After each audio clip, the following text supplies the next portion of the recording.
Welcome to the NewsHour. Newly released photos are offering a closer look at the influential and wealthy people who spent time with convicted sex offender Jeffrey Epstein. Democrats on the House Oversight Committee say the batch of previously unreleased images came directly from Epstein's estate, and they include multiple images of President Trump and former President Bill Clinton, among others. It's not immediately clear when or where the photos were taken. For more, we're joined now by White House correspondent Liz Landers. Liz, thank you for being here. We should be clear that these documents today are coming from Democrats in Congress. These are not documents from the Justice Department. Yeah. Democrats have been rolling these materials out gradually, keeping this story alive. Yeah. What's new in this latest release? So these are 90 or so more images that we're getting today, as you mentioned, selectively being released by the Democrats over the last few weeks and months. These images today depict Epstein and the people that he socialized with. Some of these images, 3 of them, do contain photos of President Donald Trump. This was before he was president. One of these photos is him with 6 women. All of their faces are redacted. They are at a luau there, it looks like. There's another photo of the president speaking with a woman. Her face is visible in this photo, and Epstein is standing beside Trump. And then there's a final picture of Trump on an airplane, it appears, sitting next to a blonde woman who also has her face redacted. Now, I should be clear, the president is not accused of any wrongdoing in connection with Jeffrey Epstein. He said that they had a falling out many years ago because he thought that Epstein was a creep.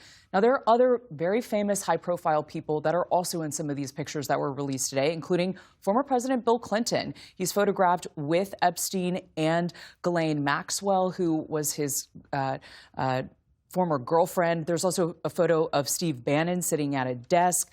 There are a number of other images of Woody Allen, Bill Gates, and more. There were also some sexually explicit images in here of sex toys.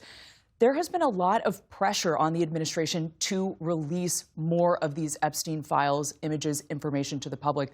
We heard from Democrat Robert Garcia earlier today about that. The thing right now that's the most important is there is one man who has the power to release the files and get to the truth and bring justice to the survivors, and that's Donald Trump.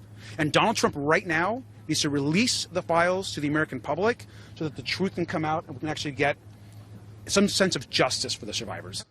The congressman said that they have only released a fraction of what the committee has. They have apparently obtained more than 95,000 images. Only 90 or so of those came out today. So how is the White House responding to today's release and the broader pressure around the Epstein files? So White House Deputy Press Secretary Abigail Jackson sent over a statement to us, and she says that this is a cherry-picked release from the Democrats. They're trying to create a false narrative, and she says, in part, quote, "The Democrat hoax against President Trump has been repeatedly debunked, and the Trump administration has done more for Epstein's victims than Democrats ever have by repeatedly calling for transparency and releasing thousands of pages of documents and calling for further investigations into Epstein's Democrat friends." We have heard the president repeatedly call this a hoax as well.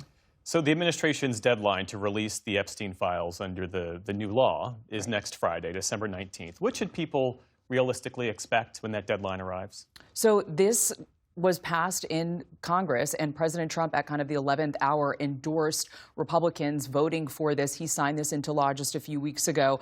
And this requires the Attorney General to release, quote, "all unclassified records, documents, communications, and investigative material related to Epstein and Ghislaine Maxwell." But this does give the Attorney General, Pam Bondi, the power to withhold information related to ongoing investigations or anything that identifies victims, Jeff. And as we've been sitting here speaking, the president was speaking to reporters in the Oval Office, and in response to a question, he said this is no big deal. Certainly more to come. Liz Landers, our thanks to you. Thanks for having me.